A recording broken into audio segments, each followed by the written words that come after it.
Well, hello, everyone. Thank you for joining us for this month's MCC webinar. This month's webinar is on the topic of MCC and climate change. I'm your host. I'm Scott Campbell. I serve as MCC Canada's Director of Communications and Donor Relations, and I'm calling in from Fort Langley, British Columbia, just outside of Vancouver. We have a number of people joining us on Zoom and also on Facebook Live. From multiple countries. Greetings to you all. So thank you for your ongoing support of MCC, for your interest in our work. We are thrilled that you are a part of the MCC story and thrilled that we can offer you this behind the scenes look at how we are together meeting basic human needs and working for peace and justice in the name of Christ. So a few instructions about some logistics before we get started. First of all, for those of you calling in on Zoom, we will keep you muted throughout the webinar. If you would like to submit a question via Zoom, please do so through the Q&A function at the bottom of your screen. You can find it on the black bar at the bottom of your screen. When you move your mouse, it'll say Q&A, and it looks like there's two little speech bubbles there. People who have joined us via Facebook, you are encouraged to submit your questions through Facebook comments section. Someone will be monitoring those during the hour and submitting questions for you to us. People can submit questions anytime. Please feel free anytime during the webinar to submit your questions, but we won't be answering your questions until after the presentation portion, and questions will be moderated. We will also try to address as many questions as we can, but recognizing that we might not have time to get to all the questions through the webinar. We are recording this session, and the recording of the webinar will be made public following the live presentation.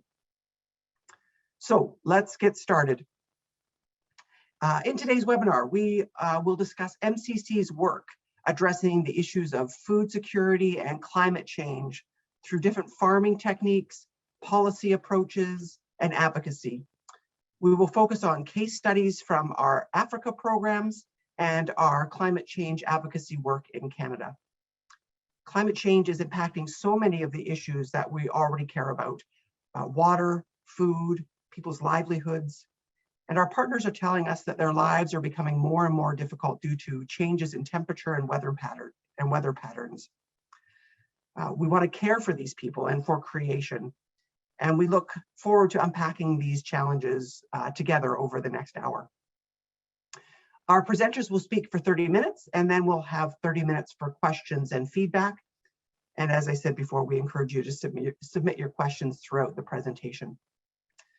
So it's my pleasure to introduce our presenters today. Vurayayi Pugeni is MCC's Area Director for Southern and Central Africa and Nigeria. Prior to his role, Pugeni worked in planning, learning, and disaster response for MCC, and was the MCC representative on the Canadian Coalition on Climate Change and Development, referred to as C4D. Pugeni is on the board of reference for the Center for Sustainable Climate Solutions, whose goal is to advance thinking and action in Anabaptist and other faith communities to issues around mitigating climate change. We'll also hear from Leona Lortie, who is the Public Engagement and Advocacy Coordinator for MCC Canada's Peace and Justice Office. Leona grew up in Germany and for most of her career has worked with international relief and development organizations in Europe and Canada. Leona holds a BA from Tyndale University in Toronto and an MA from the University of Basel in Switzerland. So Pugeni and Leona, welcome here, and I'm going to hand it over to the two of you for your presentation. Thank you so much, Scott. It's my pleasure today to be with you, connecting with you all from Kigali in Rwanda. Thank you for taking the time to listen to our stories today. Perhaps before I can dive into the stories that I have to share today, I would like to, first of all, say to you all, it is really amazing the kind of work that MCC is able to do, working with vulnerable communities here in Southern Africa, Central Africa, and Nigeria, which is the area that I oversee. It is a great pleasure that despite the suffering, despite the pain, despite the challenges and poverty, people are able to see hope, and that hope comes through the support that you provide to MCC. So I want to say thank you so much for that. Maybe I will share my presentation now.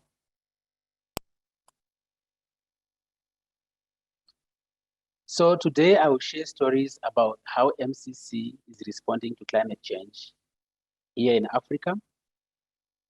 I think those stories are largely inspired by the work that MCC is doing, the work that the communities that MCC is working alongside are doing, and also the support that we receive from you as our supporters. Can you move to the next slide, please? So perhaps the question that people have is, why do we care about climate change? So we care about climate change because we love people and we love God's good creation. We have the responsibility to care for creation today and for future generations. So as MCC, we acknowledge that the earth is the Lord's and everything in it. And just as God placed human beings in the Garden of Eden to work it and take care of it, so the Lord calls us, the crown of his creation, to be stewards of his natural world. As MCC, we affirm a commitment to work vigorously to protect and heal the creation for the glory of the Creator, as we wait for the restoration of the creation to wholeness. We lament that our abuse of creation has brought lasting damage to the world we have been given, polluting streams and soil, poisoning the air, altering the climate, and damaging the earth. We commit ourselves to honor all God's creatures and to protect them from abuse, extinction, for our world belongs to God. We uphold biblical principles of responsible domain, care, stewardship for creation, recognizing that our continually growing knowledge about God's world should guide us all in our love of God, neighbors, including care for the creation, even when scientific uncertainties are taken into account. Next slide. So why do we prioritize our work around climate change? As MCC, we realize that climate change doesn't affect everyone equally. Different communities have different abilities to absorb shocks, to adapt to climate changes, and also to respond to some of the hazards. Our experience as MCC is that the very poor countries and poor communities that we serve are largely the most affected by climate change. Within those communities, we also learn that women and girls are the most affected. So we acknowledge that climate change disproportionately affects communities who are already vulnerable as a result of poverty, limited access to resources, or discrimination. Next slide. So what are we doing as MCC? Some of you may already know that because of climate change, water sources are depleted. As temperatures increase, rainfall patterns change. Here in sub-Saharan Africa, droughts are becoming more frequent. So does the water table.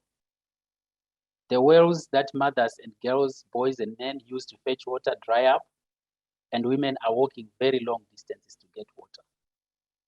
For the girl child, it can mean missing days of school, because before they go to school, they have to walk long distances to fetch water. Again, we spoke about gender and climate change in my introduction, where I said, we acknowledge that women and girls are the most affected. So there is a gender dynamic to this. So how is MCC trying to respond to this? MCC has responded in Kenya through construction of sand dams. So the picture you see there is a sand dam. These structures have been constructed in Kenya's dryland areas of Kitui and Machakos.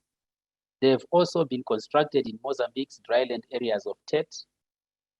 And of course, there is some experimentation that took place in Zimbabwe. So what MCC do is that together with partners, we work at creating a sand barrier across a riverbed. And as that structure prevents the water from flowing and washing the sand downstream, so does the riverbed's ability to absorb water and store it in the sand. We have seen that because of this intervention, the water table around the structure that has been constructed across the river has risen, has gone up. And in some communities, we have been able to drill safe, clean water wells, like the one you are seeing on the picture to the left, for women, girls, men, and boys, including livestock, to access water. We think that coming up with these technologies does not only help communities to adapt to climate change, but it also helps them to mitigate the impact of climate change. We also believe that water is life. When people have water, they can do a lot, including irrigating their vegetables, watering their animals, cooking food, and even just having clean water for drinking and hygiene purposes. So this is one way that MCC is responding to some of the impacts of climate change in East Africa and Southern Africa. Next slide. One of the other ways that we are responding to climate change is through environmentally friendly pest control measures. So what happens is that in most communities, because of the changing climate and increasing temperatures, there is a high incidence of certain crop pests or crop diseases. According to the Food Agriculture Organization, crop pests alone can contribute to over 40% of food losses. As MCC, we try to look for sustainable, replicable, and scalable pest control measures that communities can use in their quest to adapt to the impacts of climate change.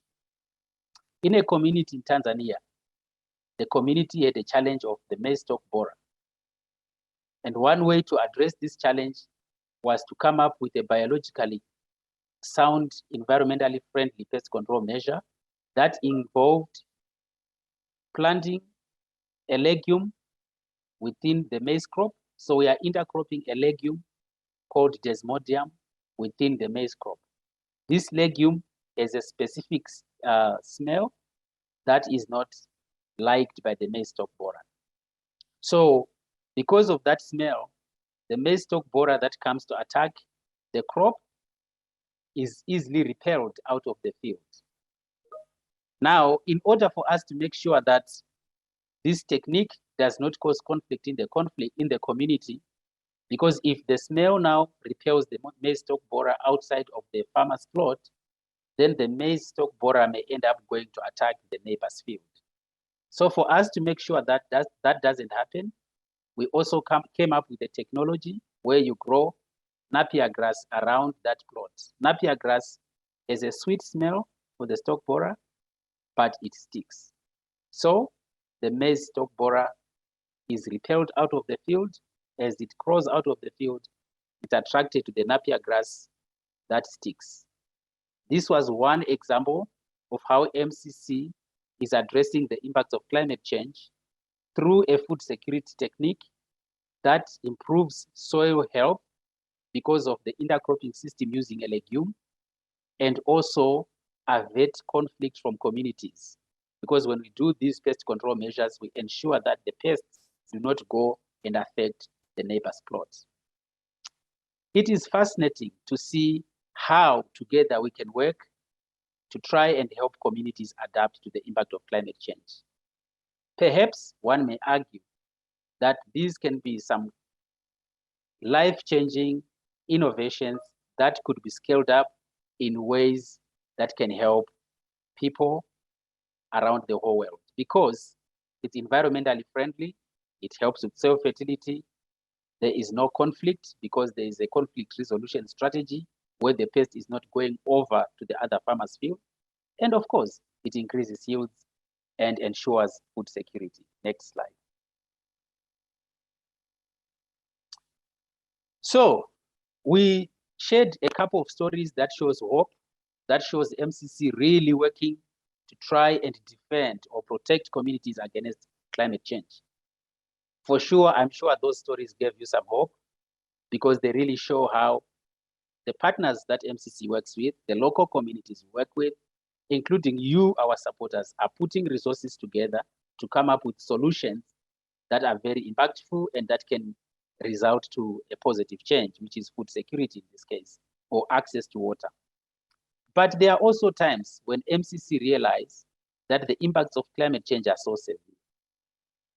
In such cases, we have noted that there are perhaps 4 things that happen when communities, especially in sub-Saharan Africa, where it's very dry, are affected by climate change.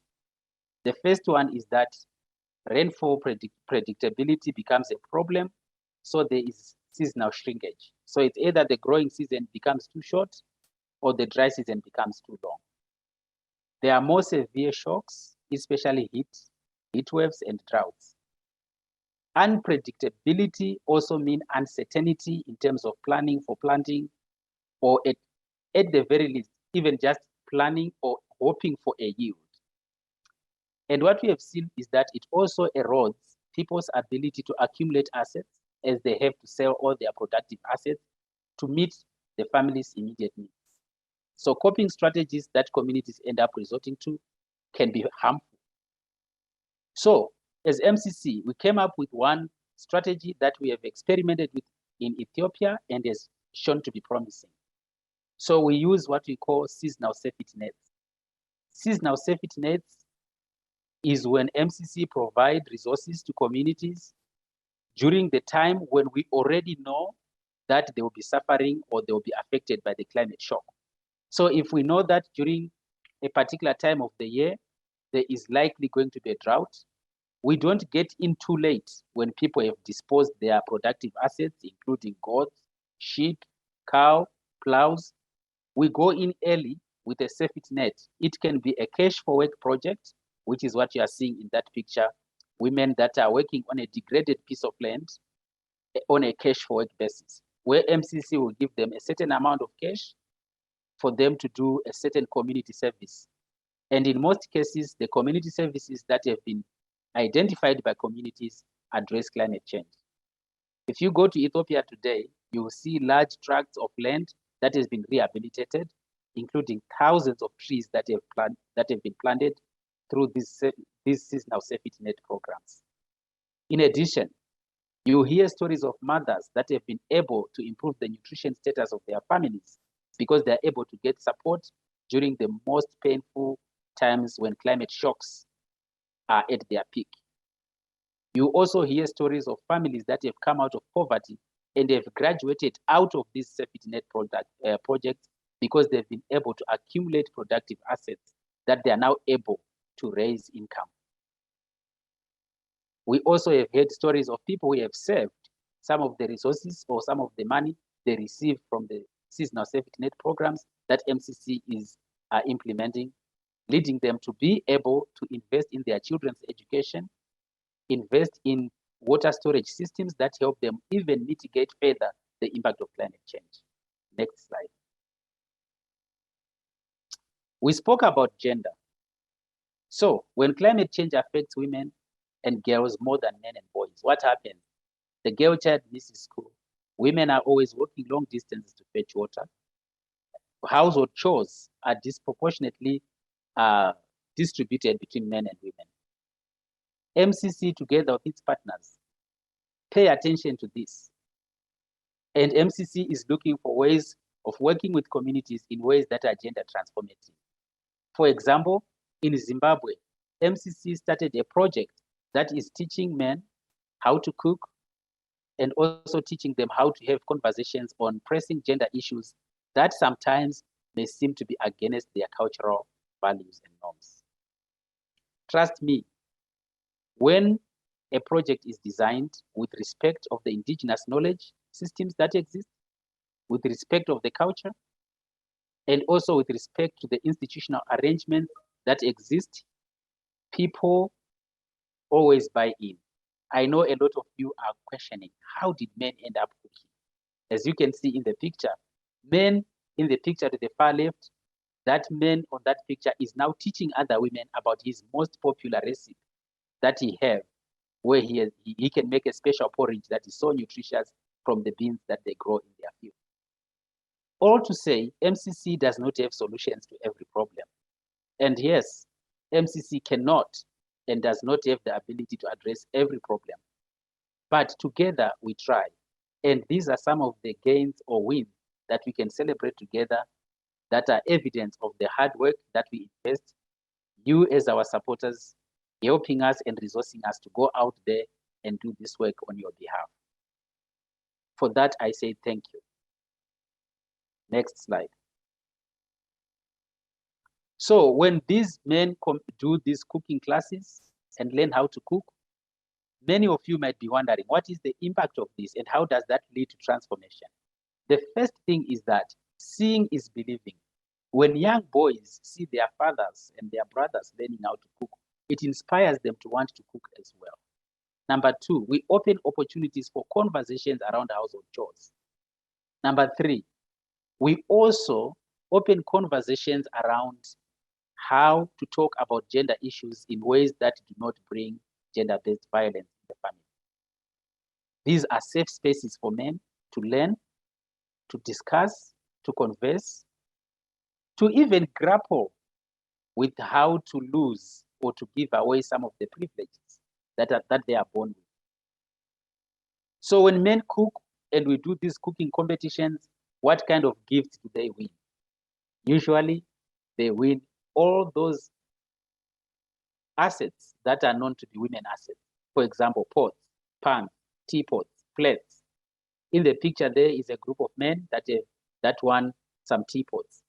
So what that does is that after the competition, men will continue to talk about what they want from the competition, and it becomes a gender conversation again.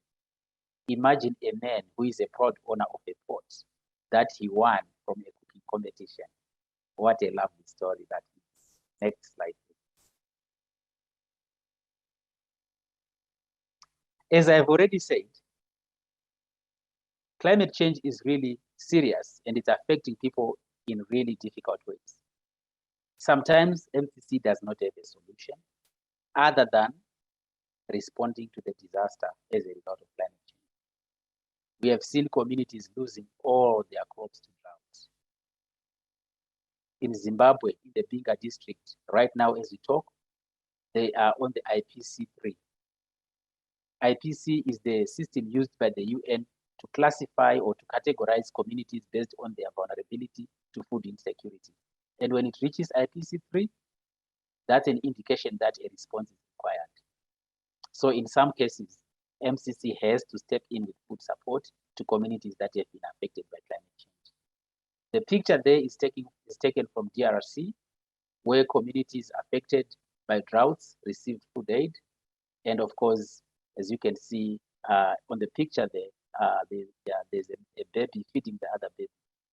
I really like that picture because it shows us that sharing is caring. And sometimes we just have to take care of each other. Thank you for taking care of people from this region, part of the world. Some of those people you may not have known, but still you are interested in understanding their needs and also being a part of their journey as they adapt to climate change. Next slide. Maybe this will be my last story of the day. I find joy in this story. MCC and its partners in Africa do not just end with adaptation and perhaps respond, but communities are also eager to do their fair share.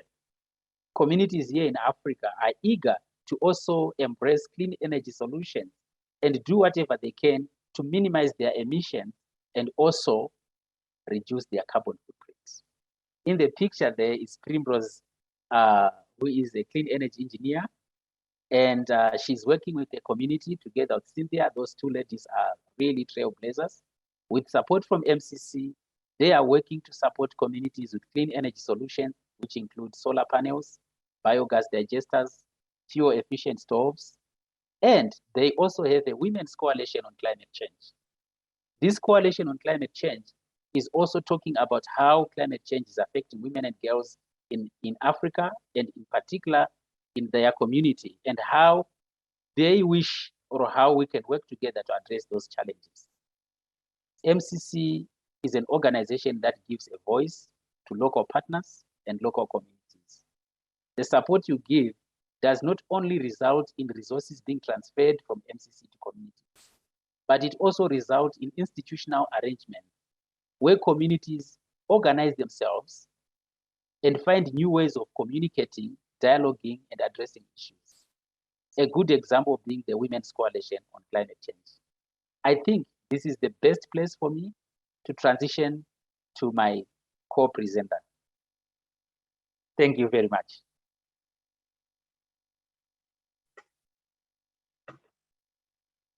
Thank you, Pugeni,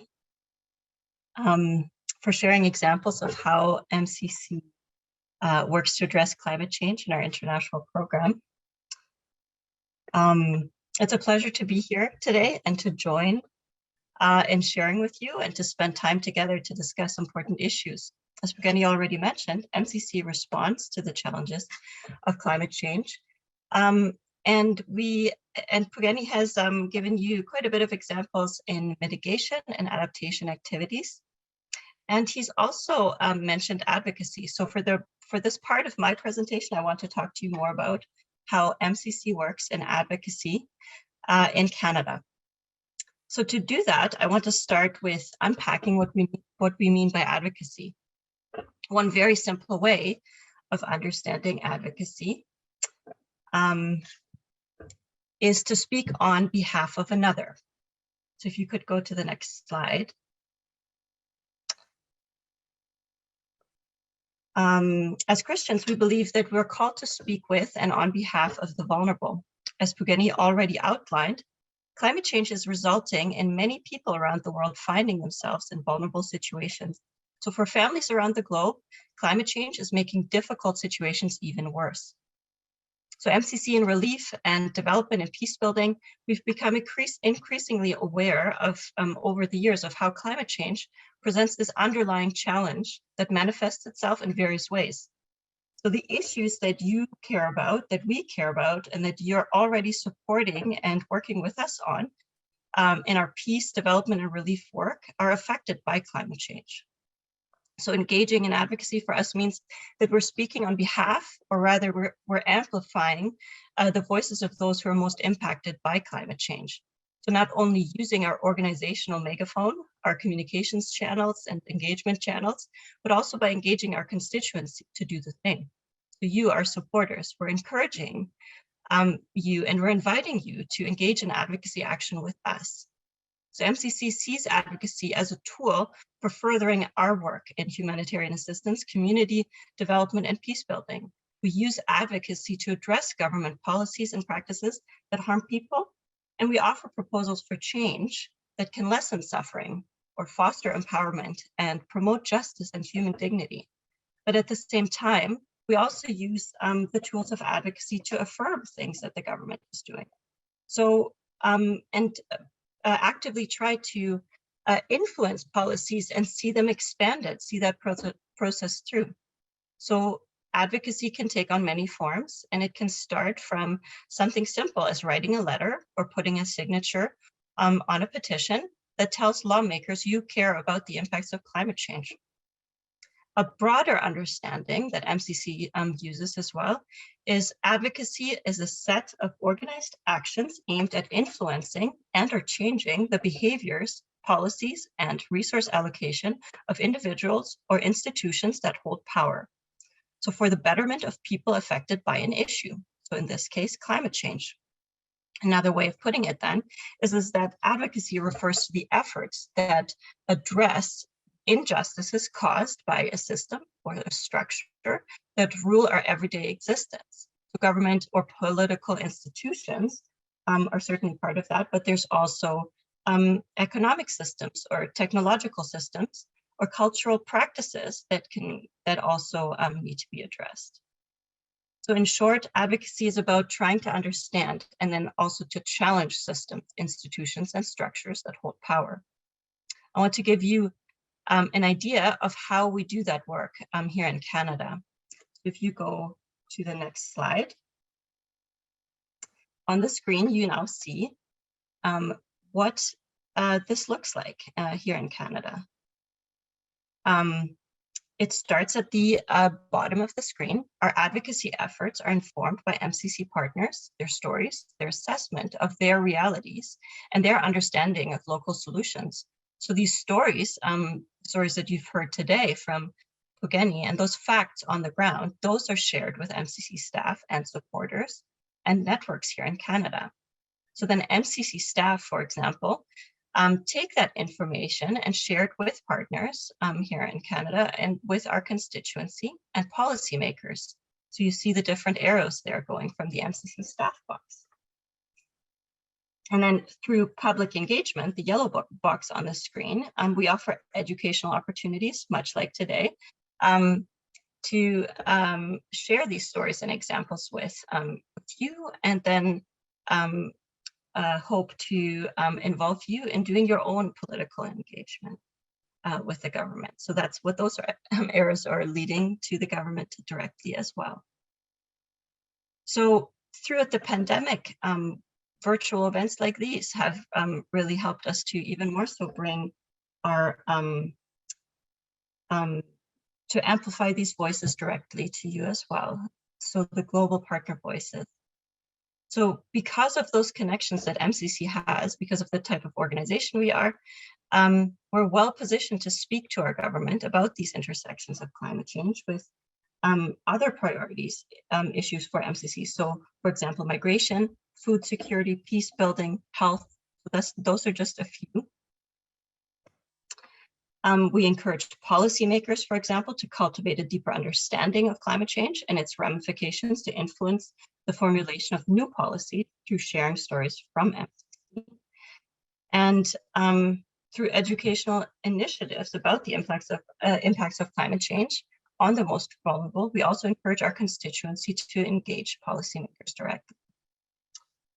So the more that we engage people like you to engage with our government directly on these critical issues, the more our government will know and understand that supporting communities worldwide that are impacted by climate change is a priority to Canadians. So the more of us do that, the more of us speak to government, the more those voices from our international partners or international neighbors will be amplified to our government.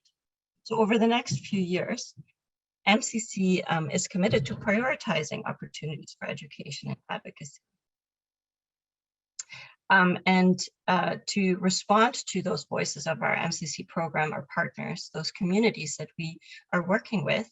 And when doing that, we are committed to a major focus in our public engagement work over the next few years. And that will include, but is not limited to, a major climate change advocacy campaign. And if you go to the next slide, I just wanted to give you a few examples of what advocacy action can look like, things that you can do, some things that MCC does. So this is just a list, and I just want to point out a few to kind of give you an understanding of what those actions are. It can start from signing a petition. So there's lots of these opportunities online where you can just join a cause, join an initiative. And you can also, but take that a lot further and actually meet with a policymaker. So meet with an MP, for example, in your riding. You can also either join or even get a group together and put on educational events yourself. So to bring more people in, encourage more people to do the same. And there's always social media that you can use as well. So these are just a few of those examples. So the next slide, please. I wanted to give you a few examples of opportunities that we have in Canada at this moment in time that I want to just to give you an introduction of what to look for, what things can you get involved in. So for the remainder of my presentation, I will be sharing these examples. So one is Canada is one of the largest per capita greenhouse gas emitters historically and today. And earlier this year, when evaluating our emission targets, reduction targets in line with the Paris agreements, our government decided that we needed to increase those reduction targets. So from 30%, we went to 40 to 45% below 2005 levels by 2030. However, we know that that is not enough. We know that there are countries with historically lower greenhouse gas emissions that are disproportionately impacted by climate change today. So, for example, for Canada to compensate for our historical contributions, a fair share contribution to global efforts to maintain temperature rise below 1.5 degrees above pre-industrial levels would require our emission targets to be higher. The target that MCC and our partners here in Canada are suggesting is that 60% would be a fair share contribution. So lowering our greenhouse gas emissions by 60% by below the 2005 levels by 2030. So another example, so internationally reducing greenhouse gas emissions. So climate mitigation is a crucial part of addressing climate change, but more resources and international aid are needed to help communities adapt to the impacts of climate change. So adaptation initiatives, activities, much like Pugeni shared with you today.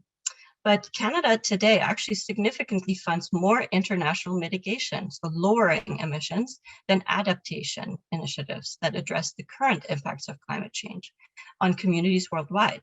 So we can do more to support those who are already impacted by climate change by increasing international assistance funding to support both mitigation and adaptation equally. So as you've heard from Pugeni, MCC partners, the local communities and organizations we work with, are well positioned to respond to the climate crisis in creative ways that meet their needs and that fit well into their specific contexts. So we want to encourage policies that directly support communities like these and the good work that they do, especially focus on the most vulnerable, including women and girls, like Pugeni also mentioned and showed examples of, and those impacted by conflict, for example, or those who were forced to flee their home. Another example is that Canada uses loans in our international climate finance. And in that way, Canada supports other countries that are impacted by climate change. But currently, Canada heavily relies on loans in supporting developing countries in addressing the impacts of climate change as opposed to grants. So about 70% of climate change is delivered through loans and only roughly 30% are given in grants. And what that then does is it puts developing countries in a situation of debt for a situation that they've had very little responsibility for creating. So we can address this with the Canadian government and turn the statistic around by asking for us to deliver 75% of our support to countries with historically lower greenhouse gas emissions with grant support. And then the last example is Pugeni shared with you about gender inequality and addressing that in our programming. And the Canadian government has already developed some very good policies that promote gender equality and the empowerment of women and girls in our international climate action to reduce poverty, inequality, and build prosperity. And it's really encouraging and great to see that the Canadian government understands this and already has policies, but we need to encourage the government to work on implementing the good intentions that underlie these policies. So currently, only about 2% of international climate finance projects have gender equality as its main objective. 2%, that's very low.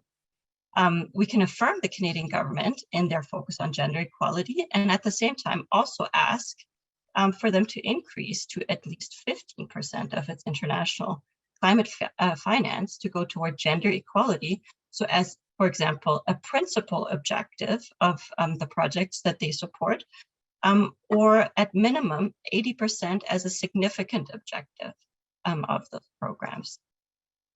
So these are just a few examples that you can look for as you follow these issues in our public discourse on climate change here in Canada. And I want to encourage you to learn more about these issues and find ways to get involved.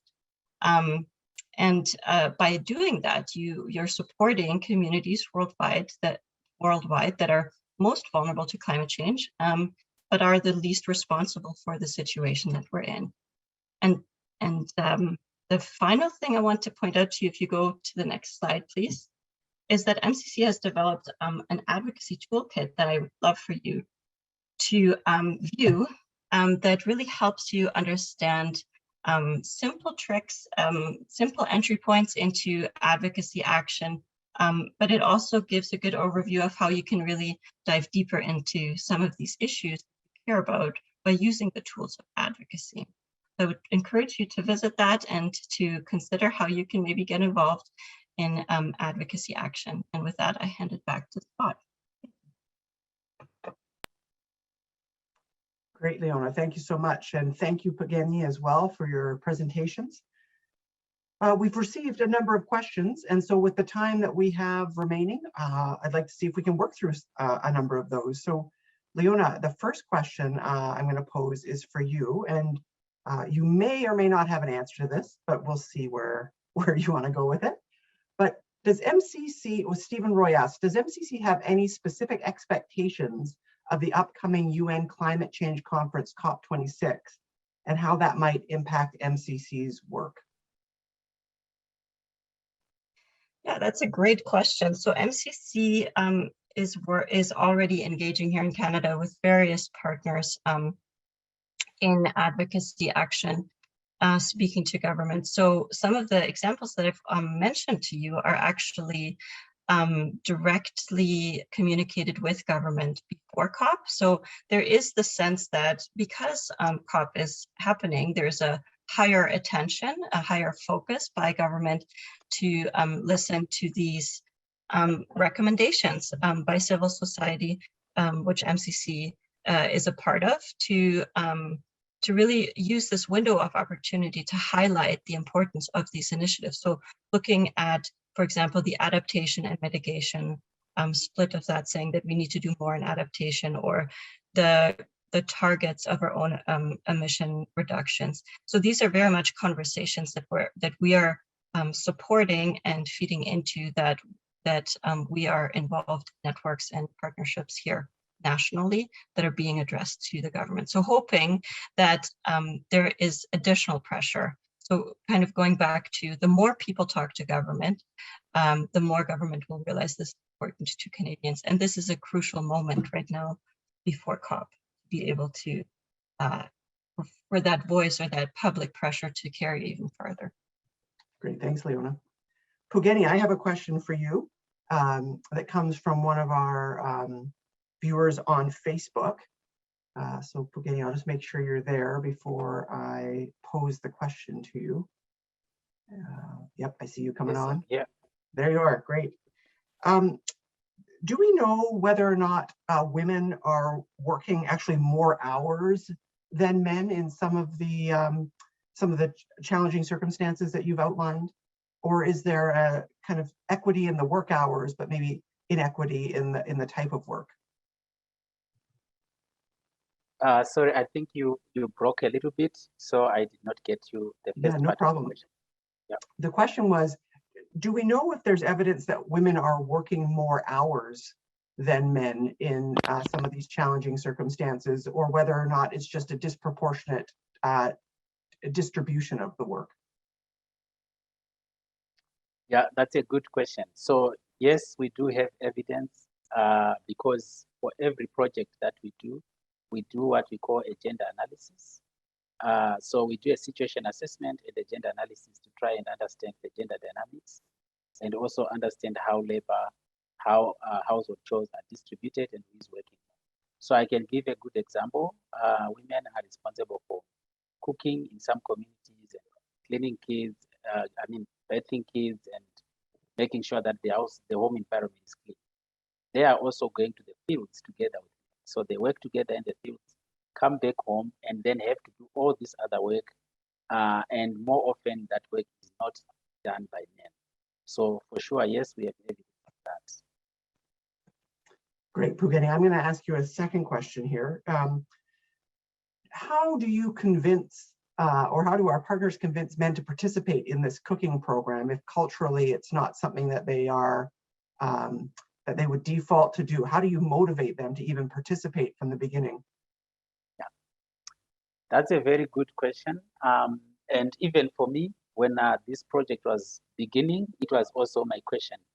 But one way that we do is that I want people to understand that we don't start this project from a perspective of looking at men as lazy and not willing to cook, or the project starts from a point of curiosity where we say, like, we have assumptions that say men are willing to do the right thing, and men, if given an opportunity, are also willing to engage in difficult conversations around gender issues. So it doesn't come across as blaming, which is why the other strategies that we have been using in the past, most NGOs have used those strategies in the past. They've focused more attention on women, leaving out men. And in some cases, so they've really gone the extreme. In some cases, men have been brought in, but to be blamed and shamed. You are not doing this, you are not doing this. So the reason why men participate in our events is because we come from a point where we say men are capable. Men can also learn to do things, and men are also champions in cooking. So you also have to find a few champions or a few men that are willing to try these things, and they become the light for the whole community to see. So you don't start with everyone, but you start with a few that can get it, and then they do the example in front of everyone, and trust me, everyone gets excited about it. And one thing that I will say as a man myself is that the reason why men don't cook is because we don't have the skill to cook. You know, I struggled to learn how to cook, but my wife was a good cook. She could have taught me in the house, but just bridging that vulnerability where I can learn the skill and say, hey, I need help, teach me how to do this. So sometimes it's also because people don't have the skill, but they actually have the enthusiasm to cook if they have it. Great, thanks, Pugeni. Leona, I'm going to come back to you with a question that comes from Inga on our Zoom call. Do we have any evidence that online petitions actually move the needle on an issue? Yeah, that's a great question. I think from sort of a public perspective of petitions, what I think a lot of people don't realize is that there's multiple avenues that we can take to use a result, for example, from a petition. It's not just the result of the petition being transmitted to, for example, an MP or the government, a minister or something like that. It's also that organizations like MCC, we work a lot with partners here in Canada in these various initiatives. And so when we have results from a petition, that's great. It's great that it went directly to government in that way. But we also use those results in various different ways. So for example, if we are then, if it's a campaign that had a petition signing as one of the public engagement tools that we use those results, for example, to say, okay, we've now gathered these results, and then we're going to have a series of MP meetings directly. So we take these results to those conversations and say, you know, we care, but there's these people behind this initiative who care. So we take those results and then have that weight of saying Canadians care.